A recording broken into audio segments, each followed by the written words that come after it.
Hello दोस्तों, मेरा नाम योगेश प्रजापति। मैं अपनी online YouTube channel the great mathematics पर आपका हार्दिक अभिनंदन और स्वागत करता हूं। जैसा कि हमने पिछले लेक्चर में समिश्र संख्या के संयुग्मी संख्या के बारे में पढ़ा था, और आज हम पढ़ेंगे समिश्र संख्या का योग कैसे किया जाता है, समिश्र संख्या का गुणा कैसे किया जाता है, समिश्र संख्या को घटाया कैसे जाता है, समिश्र संख्या का भाग कैसे दिया जाता है, उसके बारे में हम पढ़ेंगे। और आज हम स्टार्ट करते हैं अपना टॉपिक समिश्र संख्या का योग। समिश्र संख्या को हम क्या करेंगे, उसका योग करेंगे, उसको घटाएंगे, उसका गुणा करेंगे, उसका भाग करेंगे। तो समिश्र संख्या का योग, गुणा और भाग करेंगे। तो मैंने मान ला कोई समिश्र संख्या मान ली 2 प्लस के रूप में, 3 आयोटा के रूप में मान ली, Z1 के रूप में, Z2 के रूप में क्या मान लिया, 2 प्लस 4 आयोटा के रूप में कुछ भी मान ली मैंने। कोई नंबर की संयुग्मी संख्या मान ली मैंने, संयुग्मी नहीं, एनी कोई नंबर की समिश्र संख्या मान ली मैंने। इन दोनों का योग करना हो तो Z1 प्लस Z2, तो उसके रियल पार्ट को रियल पार्ट से जोड़ेंगे, इमेजरी पार्ट को इमेजरी पार्ट से जोड़ेंगे। तो Z बराबर Z2 4 प्लस के रूप में 7 आयोटा के रूप में होगा। घटाना हो तो इसका रियल पार्ट के रूप में घटेगा, इमेजरी पार्ट के रूप में घटेगा। ठीक है, तो Z1 में से माइनस Z2 को करना हो तो क्या करेंगे, 4 में से 3 माइनस के रूप में आयोटा के रूप में आ जाएगा। ठीक है, गुणा करना हो तो गुणा तो वो साधारण टर्म वाला गुणा किया जाता है, और जो उसमें 2 का सबसे गुणा किया जाएगा, इमेजरी पार्ट वाले का भी सबसे गुणा किया जाएगा। ठीक है, वो करना है। तो अब गुणा करना तो आप जानते होंगे लगभग। तो हम जानते हैं समिश्र संख्या का भाग कैसे दिया जाता है। तो हम पढ़ेंगे समिश्र संख्या का भाग।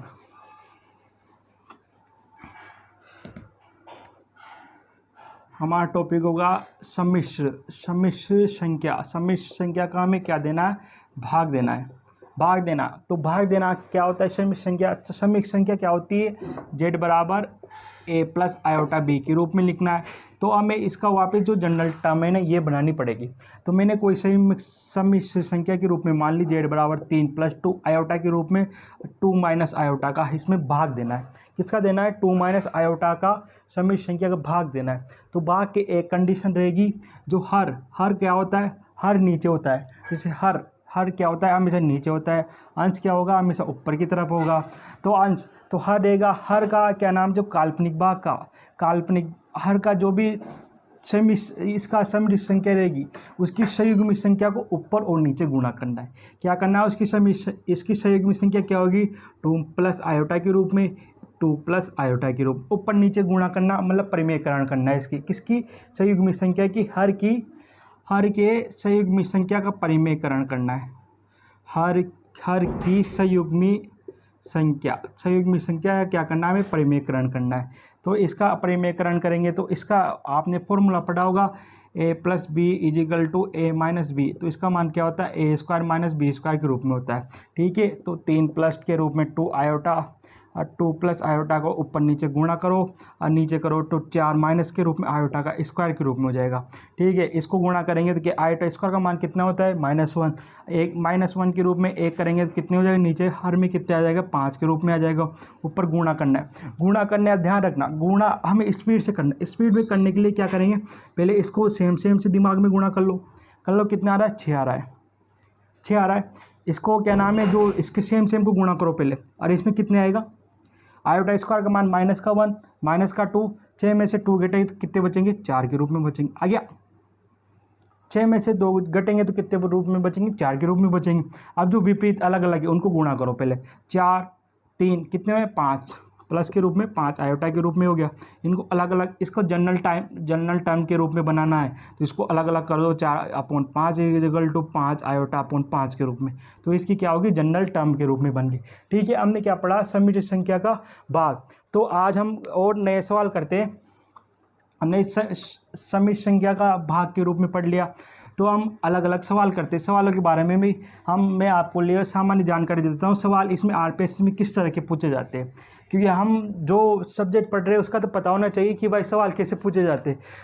सवाल भी आना हमें ज़रूरी होता है। तो ठीक है, तो मैं आपके लिए एक सवाल देता हूँ, उसको करना।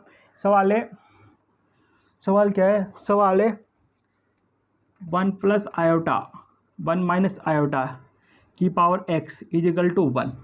ठीक है, इसका मान x है, तो x का मान 1 लाना है अपने को। तो ऑप्शन दे रखे a बराबर ये भाग वाले सारे सवाल होंगे, ये कौन से वाले मेथड से होंगे, भाग वाले मेथड से करने अपने को। ए ऑप्शन दे रहा है एक्स का मान कितना हो सके 2n के रूप में हो सकता है। बी ऑप्शन दे रखा है एक्स का मान कितना हो सकता है, इसका मान हो सकता है x इजिकल टू 4n के रूप में हो सकता है। सी ऑप्शन दे रखा है एक्स का मान कितने रूप में हो सकता है, एक्स का मान हो सकता है 2n प्लस के रूप में हो सकता है, 2n+1 के रूप में। डी ऑप्शन हो सकता है एक्स का मान किसके रूप में हो सकता है, इसमें से इनमें से कोई नहीं, मतलब ये ऑप्शन तो आपको लेके चलना है, क्योंकि जो आरपीएससी के जो पैटर्न आ रहे हैं उसमें एक ऑप्शन तो नहीं हो तब भी मानना है आपको कि इनमें से कोई नहीं। अपने जो भी सवाल करेंगे 4 ऑप्शन के बाद में अगर 5 ऑप्शन भी आ जाए तो इनमें से कोई नहीं तो ऑप्शन में लेके चलना है, मतलब अपने को आंसर तक अप्रोचिंग करनी है। आ जाए तो ठीक है, नहीं है तो कोई बात नहीं है। तो जहाँ n बराबर अपन ने क्या माना, n बिलोंग्स टू n के रूप में, n का मतलब क्या है, नेचुरल नंबर के रूप में। तो हमें x का ऐसा मान चाहिए जो क्या दे, इसका 1 पावर दे दे, ठीक है। तो इसको मान ज्ञात करने के लिए हम क्या करेंगे, इसका नीचे हार, तो इसको पहले जनरल टर्म में बनाएंगे। जनरल टर्म में बनाने के लिए देखिए होते क्या है उसको रूप में हम अध्ययन करेंगे, ठीक है। तो जनरल टर्म के रूप में बनाए, जनरल टर्म के रूप में बनाने के लिए क्या करेंगे, जो हर है हर का क्या करेंगे, परिमेयकरण करेंगे। हर का परिमेयकरण किसके साथ करेंगे, उसके सहयोगी के साथ करेंगे। सहयोगी के साथ परिमेयकरण 1 प्लस आयोटा के रूप में, 1 माइनस आयोटा, 1 प्लस आयोटा और 1 प्लस आयोटा के रूप में आ गया, ठीक है, या x के रूप में। जैसे हमें क्या ज्ञात करना है, 1 के रूप में लाना है इसको। इसका परिमेयकरण करेंगे तो इसका ये क्या बन गया, 1 प्लस आयोटा का होल स्क्वायर के रूप में बन गया, ऊपर x के रूप में चल रहा है, और नीचे क्या बन गया, नीचे 1। मैंने आपके लिए बताया था a minus b a plus b का होल स्क्वायर का सूत्र होता है, तो ये क्या बनेगा, 1/1 के रूप में बनेगा। जैसे ये 1 प्लस आयोटा के रूप में हो गया। अब इसका आप स्क्वायर खोलो, स्क्वायर खोलने के लिए क्या करो, 1 आयोटा का स्क्वायर करेंगे प्लस के रूप में 2 आयोटा के रूप में हो जाएगा, यहाँ 2 के रूप में हो जाएगा, ठीक है। अब यहाँ आयोटा स्क्वायर का मान कितना था, -1 से -1 कट गया, 2 से 2 कट गया, कितना बचा, आयोटा के रूप में। तो बताइए, तो अब हमें x iota equal to x के रूप में लाना है, किसके रूप में लाना है, 1 के रूप में लाना है।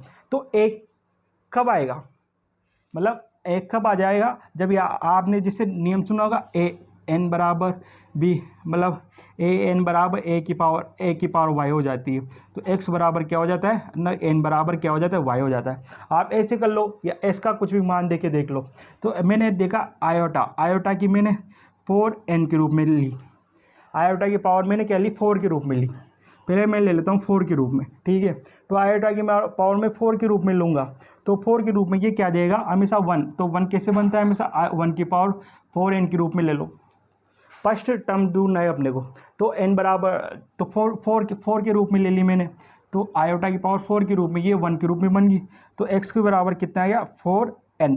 तो n का मान आप कुछ भी रख सकते हो, n बराबर, तो n बराबर क्या ले लिया आपने, नेचुरल नंबर में से ले लिया, क्योंकि n बराबर आप 1 रखोगे तभी पहली वाली टर्म मिलेगी, n बराबर 2 रखोगे तो 8 आएगा, तब भी 1 के रूप में आएगा।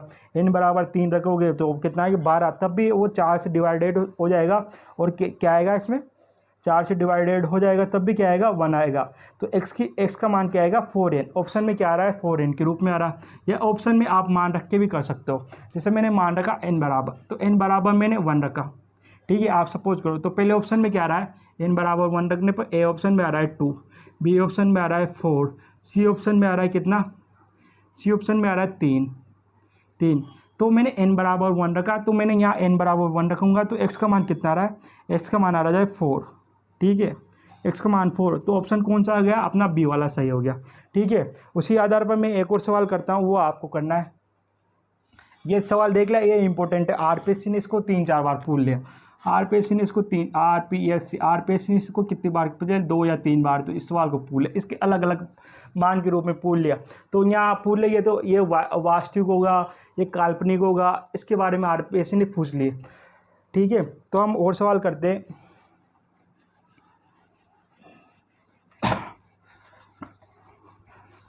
ये सवाल तो हो गया, और सवाल करता हूँ मैं आपके लिए सवाल लेके आया हूँ। तो आपको करना है, मतलब एक सवाल है, जेड बराबर क्या है, एक्स माइनस आयोटा वाई के रूप में दे रखा है। जेड बराबर एक्स माइनस आयोटा वाई के रूप में दे रखा है। जेड की पावर 1/3 कितना दे देगा, पे अपन 1/आयोटा की पावर क्यूब के रूप में दे रखा है, ठीक है। तो हमें ज्ञात करना है एक्स की पावर पी प्लस वाई की पावर पी वाई की पावर क्यू अपॉन अपॉन क्या है पी स्क्वायर के रूप में अपॉन क्यू स्क्वायर के रूप में हमें ये मान ज्ञात करना है। ठीक है, तो हमें क्या क्या मान ज्ञात करना है, ये वाला मान ज्ञात करना है। ये वाला मान ज्ञात करने के लिए हमें पहले किसको सोल्व करना पड़ेगा। अपने पास क्या दे रखा है, हमें यहाँ पे ये दे रखा है जेड बराबर एक्स माइनस आयोटा वाई के रूप में दे रखा है। यहाँ जेड बराबर 1/3 पी प्लस आयोटा क्यू के रूप में निकाल, हमें क्या लिखना है P square plus q square के रूप में निकालना पड़ेगा। ये कहाँ से आएंगे पी स्क्वायर क्यू स्क्वायर, हमें इसको सोल्व करेंगे तो इससे तो आएंगे ही नहीं, तो कहाँ से आएंगे, इसको सोल्व करेंगे जब आएंगे। इसमें जो सवाल होगा सवाल को देखा करो आप, सवाल ये अपना आंसर दे देता है बहुत बहुत बार, तो हमेशा सवाल में आंसर छुपा होता है, बस उसको देखने की हमें ज़रूरत है। ठीक है, तो यहाँ इसको हमें सोल्व करना है। इसको सोल्व करने के मैंने 3 से क्यूब किया, इसको पी प्लस आयोटा के रूप में क्यूब के रूप में किया। ठीक है, पी प्लस आयोटा क्यूब के रूप में किया। आप क्यूब आता है इसको करना आता है, आपका क्यूब नहीं आता। ए प्लस बी का क्यूब कितना होगा, ए की पावर क्यूब माइनस इसका करेंगे आयोटा की क्यूब, मैंने आयोटा का क्यूब कर लिया, प्लस के रूप में 3p स्क्वायर आयोटा क्यूब के रूप में हो गया, माइनस के रूप में 3p क्यू स्क्वायर के रूप में हो गया। ठीक है, हो गया, नज़र आया आपको, हो गया नहीं हुआ, हो गया। चलो क्यूब कर लिया। अब इसमें जो काल्पनिक भाग वाली संख्या है उसको अलग कर लो, जो मतलब वास्तविक रियल वाले पार्ट है उसको अलग कर लो। इसके रूप में कितना दे रखा है, पी क्यूब के रूप में दे रखा है, 3p स्क्वायर के रूप में दे रखा है, इसको अलग कर लो। यहाँ आयोटा के रूप में अलग आ रहा है, इसको अलग कर लो, 3p स्क्वायर क्यूब के रूप में आ रहा है, माइनस क्यूब की पावर 3 के रूप में आ रहा है। ठीक है, ये अलग कर लिया। अब इसको आप इससे कंपेरिजन करो, जेड बराबर से कंपैरिजन करना एक्स, क्योंकि उसमें एक्स और वाई भी मान आ रहे, तो हमें जेड बराबर x minus iota why they रखा है। अगर कुछ नहीं दे रखा हो तो जेड बराबर आपको क्या मानना है, एक्स प्लस आयोटा, मतलब कुछ भी मान, लेकिन वो देगा। आप आरपीएस में जो भी सवाल आया उसमें जेड बराबर भी वो मान दे रहा है। ठीक है, अब वो अपने को मानना है, वो मानो तो जेड बराबर क्या होगा, एक्स माइनस आयोटा वाई के रूप में, तो एक्स माइनस आयोटा वाई के रूप में हो गया। आगे समझ में, इसका रियल पार्ट वाला क्या है, एक्स है, इसका रियल पार्ट क्या है, ये वाला है, इसका इमेजिनरी पार्ट वाला ये है, इसका इमेजिनरी पार्ट वाला ये है। तो रियल पार्ट को रियल पार्ट से अलग कर लो, इमेजिनरी पार्ट को इमेजिनरी पार्ट से अलग कर लो। तो एक्स इजिकल टू क्या होगा, पी क्यूब माइनस के 3p क्यू स्क्वायर के रूप में आ जाएगा। इसका काल्पनिक भाग वाला क्या है, माइनस चल रहा है यहाँ से, तो माइनस के रूप में वाई के रूप में आ जाएगा, तो 3p स्क्वायर क्यूब माइनस के रूप में किया जाएगा। आगे समझ में आ गया, ठीक है। चलो, तो यहाँ क्या कॉमन ले सकते हैं, आपको बताओ क्या कॉमन आ रहा है। यहाँ p कॉमन ले सकता हूँ मैं, ले लो p कॉमन, तो x की पावर p कॉमन ले लो। सवाल में देखो x की पावर p कॉमन ले, तो यहाँ क्या बना, p स्क्वायर माइनस के रूप में क्या बना, 3q स्क्वायर के रूप में बन गया। यहाँ आपने क्या है, दोनों तरफ माइनस से गुणा कर दो, माइनस से गुणा करते हैं ये, और माइनस से गुणा करो, और यहाँ क्या कॉमन ले लो, q कॉमन आ रहा है, तो q कॉमन ले लो। तो y की power q equal to 3 equal to क्या हो जाएगा, क्यू स्क्वायर माइनस के रूप में 3p स्क्वायर के रूप में हो जाएगा। हो गया, हुआ नहीं हुआ, हो गया। ठीक है, चलो अब क्या कर रहा है, ऊपर वाली समीकरण, ऊपर वाली देखो, जैसे ऊपर वाली कह रही है वैसे करो, दोनों को जोड़ रखा है, आप दोनों को जोड़ दो, x upon p equal to y upon q, दोनों को जोड़ दो, पी स्क्वायर माइनस के रूप में 3q स्क्वायर प्लस के रूप में क्या आ जाएगा, यहाँ क्यू स्क्वायर के रूप में आ जाएगा, माइनस के रूप में 3p स्क्वायर के रूप में आ जाएगा। ठीक है, अब इनको घटाओ, कितना बचा, यहाँ के रूप में कितना बचा, देखो आप देखते चले जाओ, जो उसमें आ रहा है वही लाना है अपने को। तो p स्क्वायर में से माइनस 3p स्क्वायर घटाएंगे तो कितना बचेगा, माइनस के रूप में 2p स्क्वायर के रूप में बचेगा। ठीक है, माइनस के 2p स्क्वायर के रूप में बचेंगे, यहाँ क्यू स्क्वायर के रूप में, यहाँ 2q स्क्वायर के रूप में बचेगा। अब हमें अब अपन को क्या लाना है, इसको ऑप्शन तो दिए नहीं यार मैंने आपके लिए, इसके ऑप्शन क्या है, मतलब इसको तो आप ऐसे कर लो, ऑप्शन तो फिर देखना पड़ेगा।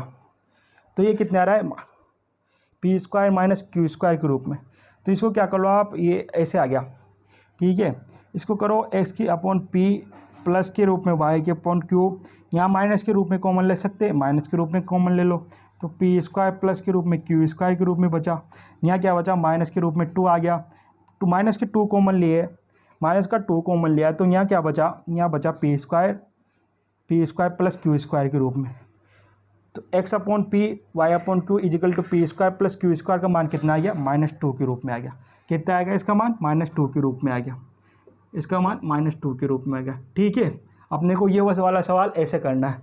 आइए समझ, ये भी आरपीएससी ने बहुत बार पूछा हुआ है, आरपीएससी ने। आपको जो भी आरपीएससी के जो सवाल आ रहे हैं वही करा रहा हूँ मैं। आरपीएससी जो जैसे एमपी टेट के एमपी के अंदर जो सवाल आ रहे हैं वो सब के बारे में मैं आपके लिए बताऊंगा। भाई कौन कौन से सवाल आरपीएससी ने पूछे, जैसे देखो अपने को आरपीएससी निकाल ली, आरपीएससी फर्स्ट ग्रेड और सेकंड ग्रेड निकाल ली। तो फर्स्ट ग्रेड ऐसी कोई शॉर्ट ट्रिक नहीं होती इसमें आरपीएससी में। जैसे आपने अभी 2022 का पेपर देखा, कोई शॉर्ट ट्रिक नहीं थी, बस लेंथी सवाल थे। बस अपने को आरपीएससी में सिलेक्शन चाहिए तो पूरे सवाल दो, मतलब आरपीएससी में सिलेक्शन चाहिए तो हमें सिलेक्शन के लिए शॉर्ट ट्रिक नहीं है आरपीएससी में। आपको तो बस करना पड़ेगा, आप इसकी 3 बार मेहनत करो तो आपको आंसर ही याद हो जाएगा। ठीक है, तो हम अब नया टॉपिक स्टार्ट करते हैं। हमने सवाल कर लिए 2, फिर और आगे हम श्रृंखला के रूप में भी सवाल करेंगे। वो हम जैसे पूरा चैप्टर ख़त्म हो जाएगा उसके बाद हम सवाल भी करेंगे, सब करेंगे। तो हम अब अपना नया टॉपिक है उसके बारे में अध्ययन करते। नया टॉपिक है सम्मिश्र संख्या का मापांक। किसका रूप में? सम्मिश्र संख्या का मापांक।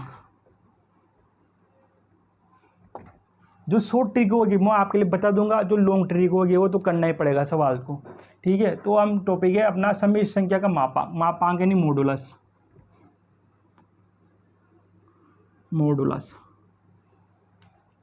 ठीक है, मापांक क्या होता है? मापांक अक्सर क्या होता है, वो हमेशा दूरी को डिनोटेट करता है। ठीक है, मैंने आपके लिए जैसे z बराबर मैंने मान लिया x प्लस आयोटा y के रूप में, कोई सम्मिश्र संख्या के रूप में मान ली। हमें इसका मापांक ज्ञात करना है। तो मापांक को किसके द्वारा निरूपित किया जाता है? z मोड के रूप में निरूपित किया जाता है। इसको किसके रूप में निरूपित किया जाता है? z मोड के रूप में निरूपित किया जाता है। z मोड बराबर क्या होगा? इसका अंडररूट लो आप। अंडररूट लेने के लिए क्या करेंगे आप? रियल पार्ट ऑफ z का स्क्वायर करेंगे, रियल पार्ट ऑफ z का स्क्वायर करेंगे plus imaginary part of z का स्क्वायर करेंगे। यहाँ रियल पार्ट ऑफ z क्या है? x के रूप में, तो x तो क्या होगा? एक्स स्क्वायर के रूप में होगा। यहाँ इमेजिनरी पार्ट ऑफ z क्या है? तो y स्क्वायर के रूप में होगा। तो मोड ऑफ z बराबर क्या होता है?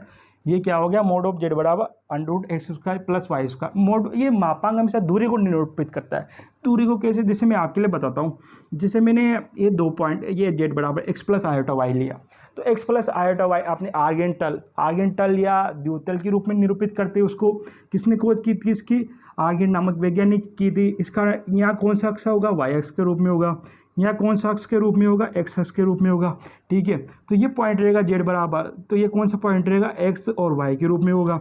तो यहाँ से जो यहाँ मूल बिंदु से, क्योंकि यहाँ दूसरा पॉइंट क्या रहा है? 0 के रूप में ले सकते हैं, कुछ भी नहीं आ रहा तो 0 के रूप में होगा। अगर मैं यहाँ z माइनस z2 के रूप में ले लेता तो दूसरा पॉइंट कोई और लेना पड़ता। उसके लिए हम दूरी सूत्र के रूप में हम आगे पढ़ेंगे इसका अर्थ क्या होता है, लेकिन हम पहले मापांक के रूप में पढ़ रहे हैं तो मापांक के रूप में मैं आपके लिए जानकारी बता रहा हूँ। फिर हम z माइनस z2 के बारे में पढ़ेंगे, सबके बारे में पढ़ेंगे। ठीक है, तो हम पढ़ते हैं। तो यहाँ से क्या होगा? मैंने यहाँ से एक स्ट्रेट लाइन खींची, यहाँ से मूल बिंदु को इस बिंदु से मिला है, तो मूल बिंदु से इस बिंदु का हमने बचपन में दूरी सूत्र पढ़ा हुआ। तो यहाँ से क्या होता है? इसका पॉइंट 0 के रूप में ले लिया, दूरी सूत्र पढ़ा होगा। तो यहाँ से इसका क्या होगा? इसका दूरी सूत्र पढ़ा होगा। दूरी सूत्र होता है x माइनस 0 का स्क्वायर प्लस y माइनस 0 का स्क्वायर के रूप में हो गया, दूरी सूत्र हो गया। तो दूरी सूत्र जैसे हो गया तो इसको क्या मानेंगे? X square plus y square के रूप में मान लिया। तो इसको किसके रूप में डिनोटेट कर दिया? मोड z के रूप में डिनोटेट कर दिया। तो मोड z बराबर क्या होगा? मोड z बराबर होगा मापांक of x square plus y square के रूप में होगा। ठीक है, आ गया। तो बताइए ये मोड z हमेशा कौन सी संख्या को निरूपित करेगा? आपको देखिए क्या इसमें मोड z बराबर हमेशा काल्पनिक संख्या आएगी? नहीं आएगी। तो ये बिलोंग्स टू किसको करेगा? रियल नंबर को रूप में करेगा, क्योंकि इसमें काल्पनिक संख्या तो सिर्फ सम्मिश्र संख्या के रूप में आ रही है, और मोड z बराबर हमेशा कौन सी संख्या के रूप में आ रही है? रियल नंबर के रूप में निरूपित करेगा। तो ये हमेशा मापांक ऑफ z क्या होता है? रियल नंबर को निरूपित करता है। बताइए ये हमेशा एक्स प्लस वाई। ठीक है, ये हमने पढ़ लिया। अब इसके हम क्या पढ़ते हैं? मापांक ऑफ z की कुछ गुणधर्म के रूप में पढ़ते हैं। इसके मापांक ऑफ z के गुणधर्म क्या क्या होते हैं?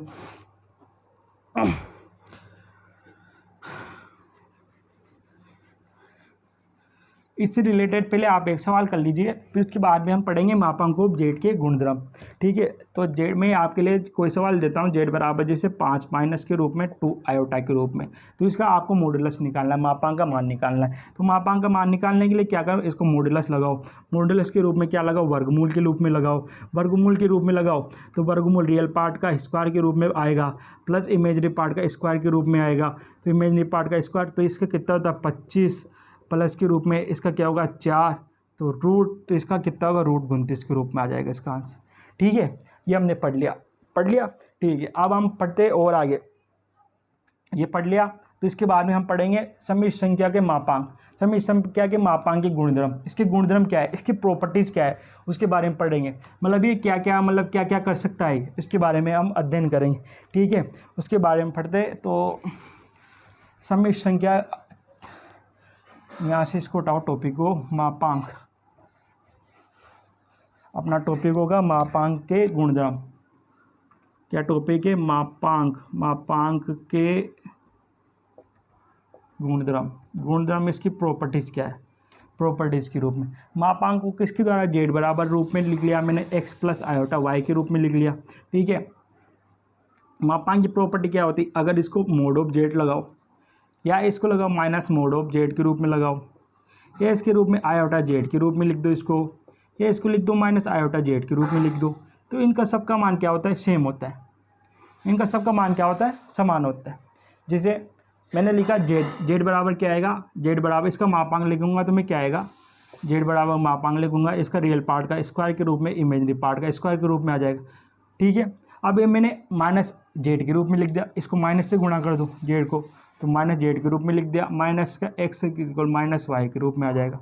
तो मोड ऑफ जेड के रूप, माइनस मोड ऑफ जेड के रूप में भी क्या आ जाएगा, इसका रूप में रियल पार्ट का स्क्वायर प्लस इमेजिनरी पार्ट का स्क्वायर के रूप में आ जाएगा। आयोटा लगा दिया मैंने, इसके जेड के क्या लगा दिया, आयोटा के रूप में लगा है, तो आयोटा जेड इजिकल टू हो जाएगा, आयोटा से गुणा कर दो तो आयोटा एक्स के रूप में हो जाएगा, माइनस के रूप में वाई के रूप में हो जाएगा। ठीक है, आयोटा जेड से मैंने गुणा कर दिया, तो आयोटा जेड, फिर इसका मापांक लो, आयोटा जेड का मापांक ले लो, तो मापांक लेने पे क्या है, रियल पार्ट का स्क्वायर के रूप में प्लस इमेजिनरी पार्ट का स्क्वायर के रूप में हो जाएगा। ठीक है, अब मैंने माइनस आयोटा जेड से इसको गुणा कर दिया, माइनस आयोटा जेड से गुणा कर दिया, तो माइनस आयोटा लगा दो इसके रूप में, आपको माइनस से गुणा कर दो, और तो क्या है, iota x equal plus y के रूप में, तो माइनस आयोटा जेड, इसका मान भी क्या होगा, इसका मान भी होगा, इसका मान होगा वाई का स्क्वायर प्लस के रूप में एक्स का स्क्वायर के रूप में हो जाएगा।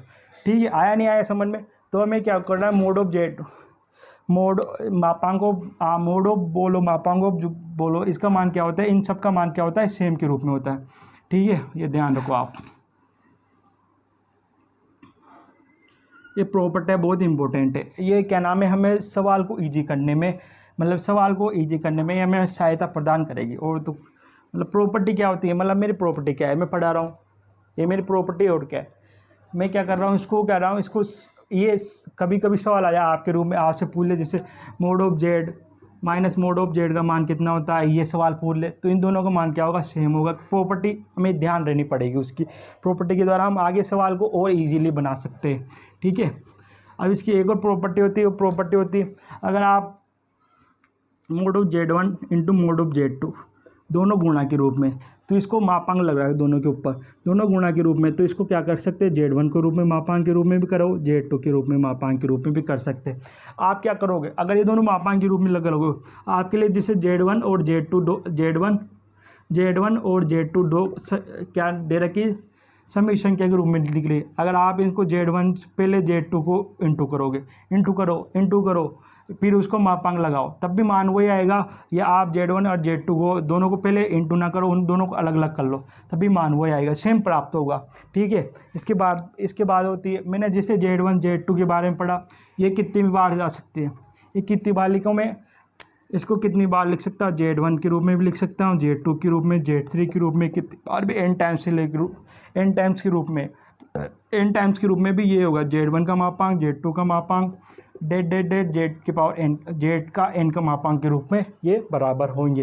इनका मान मतलब बराबर होता है, इनको आप अलग अलग कर सकते हो। ठीक है, इसी प्रकार जैसे z one upon z two का मापांक, मतलब होल मापांक आ रहा है, तो इसको मान के ऊपर जेड वन का मापांक के रूप में अलग कर सकते हैं, जेड टू के मापांक के रूप में भी हम इसको अलग कर सकते हैं। ठीक है, हमें इसके गुणधर्म ध्यान रखने पड़ेंगे। अगर क्या होता है, मोड ऑफ जेड की पावर एन के रूप में लग रही है, ये लग रही है, तो आप इसको क्या लिख सकते हो, जेड की पावर एन अपॉन मापांक के रूप में भी लिख सकते हो। इसको क्या लिख सकते हो, जेड की पावर एन अपॉन मापांक के रूप में भी लिख सकते हो। ठीक है ना, अगर ये अंदर लग रही है तो बाहर लगा सकते हो, बाहर लग रही है तो अंदर लगा सकते हो। ठीक है, इसको आप कर सकते हो। अगर ये होगी, जैसे मैंने लिखा जेड की पावर -1 के रूप में लिख रही है, तो इसको क्या कर सकते हो, इसको मतलब पहले इसका इन्वर्स लेना, तो आप पहले मापांक लगाओ तो उसका इन्वर्स ले लो। इस प्रकार भी हम इसको लिख सकते हैं। ठीक है, तो हम इस पर आज एक और प्रॉपर्टी होती है जो हमेशा एक संख्या के गुणधर्म के बारे में पढ़ी थी। एक प्रॉपर्टी होती है वो बहुत इंपॉर्टेंट होती है, उसके बारे में पढ़ना है। जेड इंटू जेड बार, इसका मान कितना है, मोड ऑफ जेड का स्क्वायर के रूप में होता है। ठीक है, मैं आपको जैसे ये प्रूव कराता हूँ, Z into z bar mode of z का स्क्वायर के रूप में होता है। मैंने मान ला जेड बराबर एक्स प्लस आयोटा वाई, और इसका जेड बार का मान कितना माना, जेड बार का मान कितना होगा, जेड बार का मान होगा एक्स माइनस आयोटा वाई के रूप में होगा। ठीक है, जेड बार आप दोनों को गुणा करिए आप, तो दोनों को गुणा करने के पहले स्पीड क्या बताई थी, सेम को गुणा करो, सेम को गुणा करो, तो एक्स स्क्वायर के रूप में, एक्स स्क्वायर के रूप में हो जाएगा, आयोटा प्लस वाई के स्क्वायर के रूप में हो जाएगा, एक्स स्क्वायर वाई के स्क्वायर के रूप में। विपरीत को गुणा करो, इसको इससे गुणा करो, इससे गुणा करो, तो कट गया, बेजे में कटना चाहिए, तो कट गया, तो क्या बचा इसका मान बता, जेड इंटू जेड बार का मान क्या हो गया, ये वाला हो गया। ठीक है, जेड इंटू जेड बार का x square plus y square के रूप में हो गया। बता मोड ऑफ जेड का मान कितना होता है, मोड ऑफ जेड का मान कितना होता है, under x square plus y square के रूप में हो गया।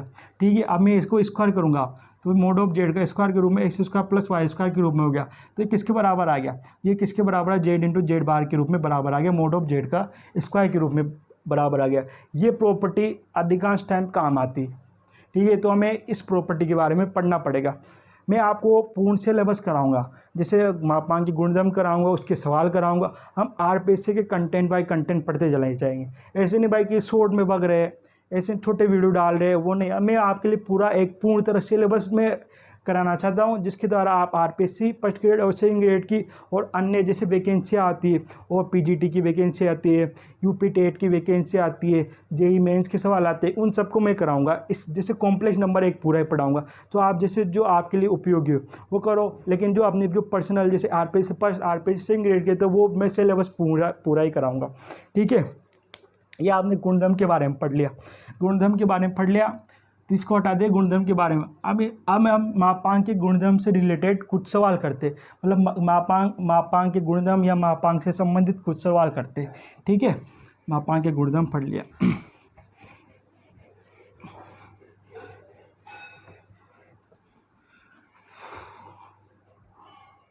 आपको मापांक ज्ञात करना है, मापांक ज्ञात करना है, तो मैंने सिखा दिया मापांक कैसे होता है। ठीक है, अब बताइए 2 आयोटा का मापांक कितना होता है, 2 आयोटा का मापांक, तो मापांक याद करना है आपको, मापांक याद करना है। तो इसमें क्या आ रही है, हमेशा काल्पनिक संख्या के रूप में आ रही, क्या आ रही है हमेशा ये क्या आ रही, काल्पनिक संख्या का। तो मापांक क्या होगा, मोड ऑफ 2 का स्क्वायर के रूप में, क्योंकि इसका क्या हो, रियल पार्ट तो क्या हो गया, रियल पार्ट तो 0 है, काल्पनिक संख्या के रूप में आ रही, तो 2 के रूप में आ गया। ये क्या आ गया, 2 के रूप में आ गया। ठीक है, अगर समझ में 2 के रूप में आ गया। अगर मैं आपसे एक और चीज़ पूछूं, आपको मोड ऑफ ए क्या रहा है, ए हमें कुछ पता नहीं, ए रियल है, काल्पनिक है, वास्तविक कुछ भी नहीं है। तो आप बताओ मोड ऑफ एक्स का मान कितना होता है। मोड ऑफ एक्स का 2 मान आता है, एक तो या तो x greater than equal to या 0 के रूप में हो तो इसका मान एक्स के रूप में आता है, x less than equal to 0 हो तो इसका मान कितना आता है, माइनस एक्स के रूप में आता है। ठीक है, इसी प्रकार मोड ऑफ ए का मान कितना आएगा, इसके रूप में 2 मान आएंगे। क्या रूप में आएंगे, ए तो ए ग्रेटर देन इक्वल टू 0 हो तो इसका मान ए के रूप में आ जाएगा, ए लेस देन इक्वल 0 हो तो इसका मान किसके रूप में आएगा, ए के रूप में आएगा। ठीक है, इसी प्रकार 1/a आयोटा के रूप में क्या होगी, ये तो वास्तविक संख्या के रूप में होगी, वास्तविक संख्या के मापांक के रूप में हो गया, ये काल्पनिक संख्या के मापांक के रूप में हो गया। काल्पनिक संख्या क्या होगी, ए आयोटा का मापांक के रूप में हो गया। अगर इसमें भी ए ग्रेटर देन इक्वल टू 0 हो तो इसका मान क्या होगा, इसका मान होगा माइनस के रूप में, ए के रूप में होगा। यदि ए लेस देन 0 के रूप में हो तो इसका मान क्या होगा, इसका मान प्लस ए के रूप में होगा। हमें ये ध्यान रखना है, या हम इसको प्रूव भी कर सकते हैं। जैसे मैं बताऊँ, मोड ऑफ ए के रूप में आ गया तो आप इसको क्या कर सकते हो, ए स्क्वायर के रूप में लिख सकते हो। ए स्क्वायर को हमें ये मोड ऑफ ए स्क्वायर, इसको क्या माना है, मोड ऑफ ए के रूप में, क्योंकि इसकी 2 वर्गमूल 2 मान देता है, प्लस माइनस ए के रूप में देता है, प्लस माइनस किसके रूप में देता है, ए के रूप में देता है। तो ठीक है, तो प्लस माइनस ए के रूप में देगा तो इसका मान कितना किसके रूप में होगा, इसका मान किसके रूप में होगा, इसका मान 2 मान होंगे, तो ए के रूप में होगा, ए ग्रेटर देन 0 के रूप में होगा, और ए लेस देन 0 के रूप में होगा तो माइनस ए के रूप में। मतलब इसका मान अगर नेगेटिव है तो नेगेटिव रूप दे देगा, पॉजिटिव है तो पॉजिटिव रूप दे देगा। लेकिन यहाँ क्या है, 2 तो हमेशा क्या होता है, 0 से बड़ा ही तो होता है, 2 का हमेशा आपने ये ऐसे कभी देखा है, इसके लिए इसका मान क्या होगा, 0 के रूप में होगा। ठीक है, तो हम और पढ़ते हैं, ये अपने को देख लिया, मोड ऑफ ए मापांक ऑफ ए का मान अगर पॉजिटिव हो तो ए के रूप में आएगा, माइनस का होगा तो माइनस ए के रूप में आएगा। ए आयोटा का मान माइनस ए के रूप में आएगा या प्लस ए के रूप में आएगा। कब आएगा? ए बराबर 0 या 0 से बड़ा हो तब। ये गलत लिख दिया यार, ए बराबर ये नीचे के रूप में आएगा। ए ग्रेटर देन 0 के रूप में पॉजिटिव के रूप में आएगा, ए लेस देन 0 के रूप में माइनस ए के रूप में आएगा। ठीक है, ये उतार लीजिए आप। हम करते हैं, ये आपने पढ़ लिया 2 आयोटा का क्या होता है, इसका हम मापांक मतलब इसका मापांक देख ही चुके, इसका मापांक कितना रहा है, 2 के रूप में आ रहा है। हम बताइए आयोटा का मापांक कितना होता है, आयोटा के मापांक का मान कितना होता है, मतलब आयोटा, इसका मापांक का मान कितना होगा। इसका मापांक का मान याद करने के लिए हम क्या करेंगे, इसका मापांक कितना होगा, इसका काल्पनिक संख्या के रूप में ए बराबर, तो इसका मान कितना होगा, ए का स्क्वायर के रूप में, तो ए के रूप में आ जाएगा। ठीक है, क्योंकि ए से कोई बड़ा छोटा तो मामला है नहीं, तो ए का मान कितना होगा, 1 के रूप में आ जाएगा। ठीक है, उसी प्रकार में मापांक से संबंधित कोई और सवाल करता हूँ। आपको मॉडुलस याद करना है, आपको मॉडुलस करना है, तो 1 प्लस आयोटा 2 प्लस आयोटा और अपन दे रखा है आपके लिए, नहीं इसको हटाओ, 2 प्लस आयोटा और 3 प्लस 4 आयोटा, इसका आपको ज्ञात करना है, का मापांक ज्ञात करो, इसका मापांक ज्ञात करना है। मापांक ज्ञात करने के लिए हम क्या करेंगे, मॉडुलस लगाएंगे, 1 plus iota 2 plus iota 3 plus 4 iota, तो इसका क्या लगाए, मापांक लगाएंगे। मापांक लगा दिया आपने, तो आपने मापांक की एक प्रॉपर्टी पढ़ी होगी, मापांक की एक प्रॉपर्टी होती है जेड अपॉन जेड टू अगर सेम हो तो उनके लिए ऊपर जेड का ऊपर मापांक लगा दो, आप जेड के रूप में 2 के रूप में मापांक लगा दो। ठीक है, आपने प्रॉपर्टी पढ़ी होगी, ठीक है पढ़ी हो तो ठीक है, पढ़िए ना, अभी पिछले अभी कुछ समय पहले आपने पढ़ी थी ये वाली प्रॉपर्टी। अगर मापांक है तो इसका अलग अलग के रूप में कर लो, अलग अलग के रूप में करेंगे तो 1 प्लस आयोटा के रूप में आ जाएगा, यहाँ 2 प्लस आयोटा के रूप में आ जाएगा। इसका मापांक निकालना है अपने को, तो 3 प्लस 4 आयोटा के रूप में आ जाएगा, इसका मापांक के रूप में भी ज्ञात करना है। ठीक है, ये दोनों के रूप में हो गया। अब आपने एक और प्रॉपर्टी पढ़ी होगी Z1 इंटू Z2 के रूप में, आप ये दोनों को गुणा करोगे तो लेंदी तो हो जाएगा ना, प्रोग्राम नहीं होगा इसका, मतलब इन दोनों को गुणा करने बैठो या फिर दोनों को अलग अलग रूप में मापांक के रूप में लिख दो, Z1 इंटू Z2 के रूप में लिख दो। तो ठीक है, इनको अलग अलग कर लो, 1 प्लस आयोटा का मापांक, और यहाँ कितना हो जाएगा, यहाँ 2 प्लस आयोटा का मापांक के रूप में हो जाएगा, यहाँ 3 प्लस 4 आयोटा के रूप में इसका मापांक के रूप में हो जाएगा। ठीक है, तो ये दोनों के रूप में मापांक। अब इसका मापांक याद कर सकते हो आप, इसका मापांक होगा 1 प्लस के रूप में 1 के रूप में, दोनों का स्क्वायर के रूप में हो जाएगा, इसका मापांक 4 प्लस 1 के रूप में हो जाएगा, इसका मापांक किसके रूप में हो जाएगा, 9 प्लस 16 के रूप में हो जाएगा। तो हमें मापांक इसका मान कितना आ रहा है, √2 के रूप में आ रहा है, √5 के रूप में आ रहा है, इसका मान 16 25 5 के रूप में आ रहा है। इसको क्या करो, कर सकते हो, उसको दोनों को गुणा कर लो या कुछ भी नहीं करो तो √5 से 5 कटा 2/5 के रूप में रूट आंसर के रूप में आ गया। ठीक है, हमें इस सवाल को ऐसे करना है। अब आप इसका मापांक करते हो, पहले गुणा करते पहले, फिर इनका क्या ना व्यापक मतलब इसकी जनरल टर्म बनाते वो तो हो जाता, तो हम गुणधर्म के माध्यम से कितना इजीली पूछ गए यहाँ पर। नहीं तो हम ऐसे इसको दूसरी तरीके से करते, पहले इसको गुणा करो, गुणा करने पर x प्लस आयोटा की y के रूप में बनती, फिर इसका परिमेयकरण करो तो वो लेंदी हो जाता है। तो गुणधर्म से क्या होता है, सरल सवाल क्या हो जाते हैं, आसान हो जाती है। ठीक है, अब इससे रिलेटेड और सवाल करते हैं। सवाल करना है आपको, बहुत सारे सवाल जितना करोगे उतना ही आपका जो डर है मैथ्स के प्रति वो कम होता चला जाएगा। क्योंकि जो बच्चों के जैसे हो जाते हैं मतलब कैलकुलेशन में मिस्टेक हो जाती है, वो जितने सवाल करें, आप जितना सवाल लगाओ, आपने इस मापांक के या इसके मतलब इससे संबंधित बहुत सारे सवाल लगाए तो आपको धीरे धीरे है ना आपकी कॉन्सेप्ट डेवलप होती जाएंगी। मतलब आपने जो मैथ्स से डर लगता था उसको आप मैथ्स में आनंद आने लगेगा पढ़ने में। ठीक है बच्चों, तो हमने ये पढ़ लिया और हम पढ़ते हैं और इससे रिलेटेड सवाल करते हैं कि आरपीएससी में कौन कौन से के रूप में पूछा है, कौन कौन से के रूप में नहीं पूछा। तो मैंने एक और सवाल बनाया, तो चलो बताओ 1 आयोटा का मापांक कितना होगा। 1 आयोटा का मापांक, अपने को 1 आयोटा का मापांक याद करना है। तो 1 आयोटा के मापांक के लिए 1 आयोटा को ऊपर नीचे मापांक से गुणा करो, 1 आयोटा के रूप में लगाओ, इसका मापांक कितना 1 के रूप में। अगर नहीं आया समझ में, अब या फिर इसका आपको परिमेयकरण सब करो, ये करो तब भी मान तो वही आना है, या इसको आप डायरेक्ट गुणधर्म के माध्यम से करो तब भी मान तो वही आना है। ठीक है, और सवाल पढ़ते हैं हम इससे रिलेटेड। मैं दे रहा हूँ आपके लिए ए plus iota B. A plus iota B का मान कितना दे रखा है मैंने, ए प्लस आयोटा बी का मान दे रखा है मैंने,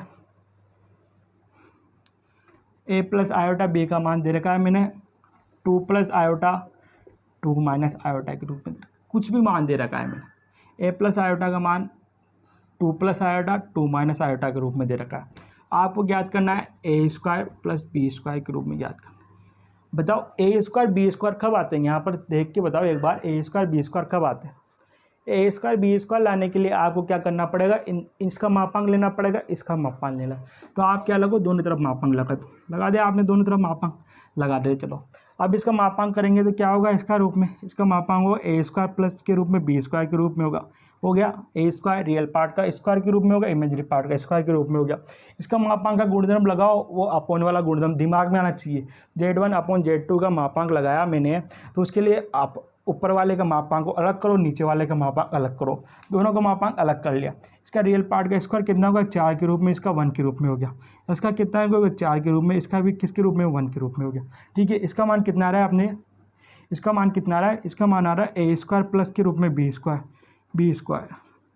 इसका मान दोनों सेम हो गए, तो दोनों सेम हो गए, कट गए, तो 1 के रूप में आ गया। तो यहाँ स्क्वायर लगाओ, ए स्क्वायर प्लस बी स्क्वायर के रूप में लगाओ, दोनों तरफ स्क्वायर लगाएंगे, इसका मान किसके रूप में आ गया, 1 के रूप में। ये किसकी समीकरण, ये तो A square plus B square equal to, इसका मान कितना आ गया, इसका मान किसके रूप में आ गया, 1 के रूप में आ गया। ऑप्शन भी दूंगा मैं आपके लिए, पहले तो हमें सवाल करना सीखना है।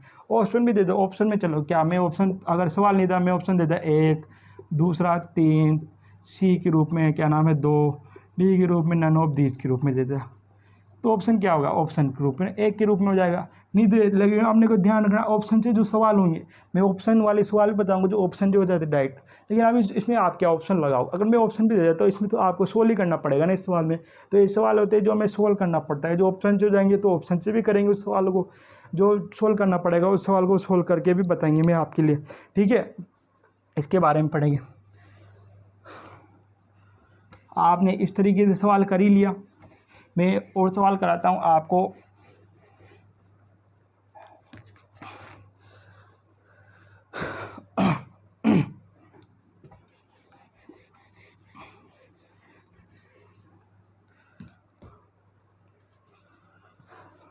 सवाल है जिसे A1 plus B1 iota, A2 plus के रूप में B2 आयोटा के रूप में, डेस AN के रूप में प्लस BN आयोटा के रूप में दे रखा है। इसका मान A प्लस के रूप में B, इसका मान किसके रूप में होता है, A प्लस के रूप में B आयोटा के रूप में होता है। तो इसका मान क्या आएगा, ये अपने को सोल्व करना है। इसका मान ज्ञात करने के लिए हम देखो क्या करते हैं, इसका मान नहीं तो हमें ज्ञात करना है A1 का स्क्वायर के रूप में B1 का स्क्वायर, इसका मान, इसको गुणा करो A2 प्लस के रूप में B2 का स्क्वायर के रूप में करो, यहाँ डेस AN के रूप में इजिकल टू BN का स्क्वायर के रूप में कर लो। तो यहाँ A स्क्वायर मतलब BN के रूप में कर लो, तो इसका मान क्या आएगा। इसका मान ज्ञात करने के क्या हो रहा है अपने, स्क्वायर हो रहा है, ये ध्यान रखो, स्क्वायर हो रहा है। स्क्वायर होने के लिए स्क्वायर कहाँ से आता है, मापांक से आता है। यदि स्क्वायर कहाँ से आता है, दो संख्या होगा, स्क्वायर कहाँ से आता है, दिमाग में ध्यान रखो, मापांक से आएगा। मैं दो संख्या z plus x plus iota y के रूप में इसका स्क्वायर करूँगा, तो स्क्वायर कहाँ से आएगा, हमसे मापांक से आएगा, तो इसका मापांक करना पड़ेगा आपको। मापांक करो, ये अपने को प्रूव करना है इसका मान क्या होता है हमें, ये तो अपने लिए गिवन है, दे रखा है, अरे इसका मान अपने को निकालना है, इसका मान निकालना है, इसका मान क्या होता है। ठीक है, अब अपन क्या करते हैं, इसको इक्वेशन नंबर 1 है, इक्वेशन नंबर 1 को क्या ना दोनों तरफ मापांक ले लो। तो दोनों तरफ मापांक 1 अपन बी आयोटा के रूप में इसका मापांक ले लो।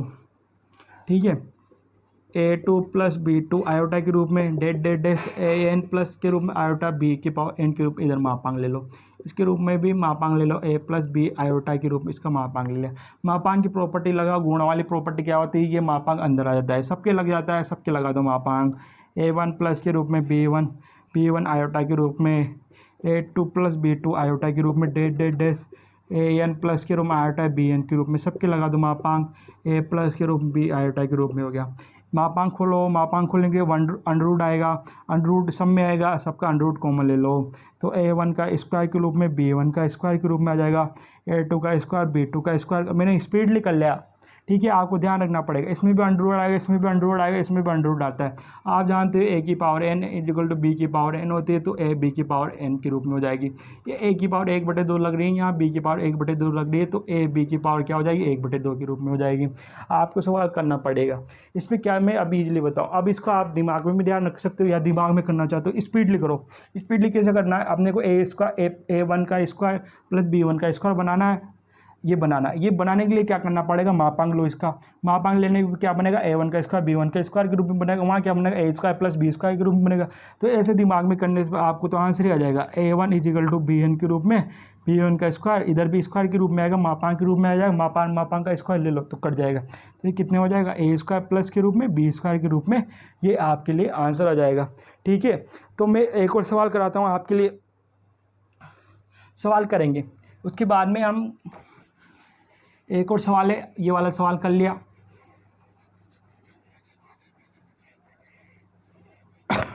मापांक से रिलेटेड सवाल है, ठीक है। ठीक है बच्चों, तो आज हम अपनी क्लास को यहीं विराम देते हैं और हम पढ़ेंगे अपनी अगली क्लास में। उसके लिए धन्यवाद, शुभ रात्रि।